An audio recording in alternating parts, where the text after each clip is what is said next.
Bob Dillon cashes in his catalog for a cool 9 figures. Phil Lindemann, Krystal, 93 News. First, the opening weekend of December was down slightly compared to Thanksgiving weekend on the I-70 mountain corridor. Just over 100,000 cars passed through both sides of the Eisenhower Tunnel Friday through Sunday, down 5% compared to last weekend. That's an average of 33,540 vehicles per day, down 4,200 vehicles from daily traffic the same weekend last year. 1 year ago today, local firefighter Ken Jones of Summit Fire and EMS fell to his death in Copper, the first fire department fatality in over 4 decades locally. Today, the Jones family is living mortgage-free thanks to the national nonprofit Tunnel to Towers Foundation. That nonprofit has paid mortgages for more than 250 families nationwide, all of them fallen first responders or military. Nearly 1 in 3 skiers and riders who already own a season pass might not even visit the slopes this winter. This from a recent survey reported on by the Vail Daily. Epic and Icon pass holders say ski reservations and the risk of COVID exposure will force them to take a loss on their passes. 38% of those pass holders are over the age of 65. 41% live on the Front Range.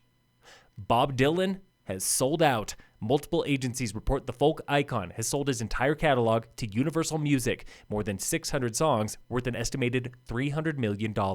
Before now, Dillon owned sole rights to his entire catalog. Krystal 93 is digging deep into budgets to see how 2020 upended funding this year and for years to come. Finance Director Brian Waldese with Town of Breckenridge. We'd always thought it would be a forest fire. Honestly, was the thing that we would think was going to kind of come along and give us a really bad summer or maybe affect winter. Tune in today at 4 and 5 for part 1 of our week-long budget review series. Business owners, you can now apply for $250,000 in COVID relief money from Summit County. Small businesses are eligible for a one-time grant up to $15,000 apiece, with some limits, like no short-term rental owners. This cash joins $500,000 in rent and other relief from Town of Breckenridge, available through the FERC, and money coming soon from Town of Frisco. A second round of small business loans are in the works now at Town of Dillon. The latest now on coronavirus and Pitkin County pre-screening. The Aspen area is the first in the state to require a negative COVID test just to visit there, effective next Monday. Visitors must be symptom-free with an affidavit confirming a recent test or spend 10 days in quarantine. Penalty is $5,000. Summit County officials have no appetite for a program like this here in the county.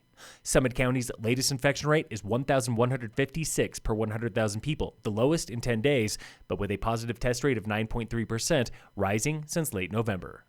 In sports, the Broncos lost to the Chiefs yesterday 22-16. And in local sports, brought to you by American Family Insurance, the Weiss Agency, the Uller Bike is back this coming weekend, December 12th, for fat bike racing at Gold Run Nordic Center in Breck. Get signed up at mavsports.com. Phil Lindemann, Krystal, 93 News.